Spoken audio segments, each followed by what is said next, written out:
na kahit na po ako mahirapan, Panginoon, kahit na po mayroong mga mabibigat na mga sama ng loob sa aming mga kaaway, sa mga kapwa-tao, huwag mo lang po kaming iiwanan.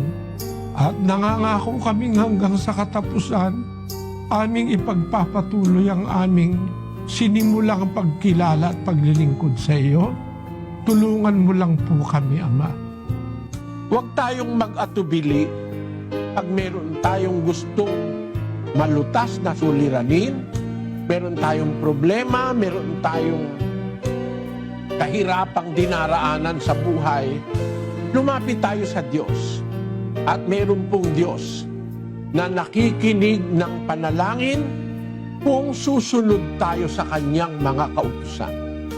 Sa gabi, bago ka mahiga, bago ka matulog, lumuhod ka sa isang sulok. Magpasalamat ka sa Diyos sa Kanyang kabutihan. Panginoon, salamat po. Iniligtas mo kaming pamilya sa maghapon.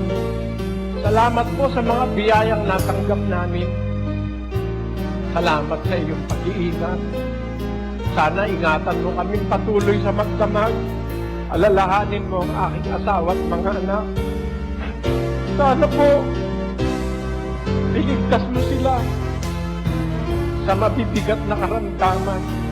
Sana'y makapagpatuloy kami ng aming pagsunod sa kalooban mo hanggang sa katapusan. Maraming salamat po sa iyo, Ama. Amin. Sa pangalan ng aming Panginoong Yesus. Amin. Huwag kayo ikang mabalisa sa anumang bagay. Marami pong nakakabalisa sa atin. Minsan, pambayad lang sa Meralco, nababalisa ka. Mapuputulan ka ng kuryente. Minsan, pambayad sa tubig, nababalisa ka. Pang matrikula ng anak, nababalisa ka. Minsan, yung kakainin mo bukas, problema mo yun. Pagka mahirap ka.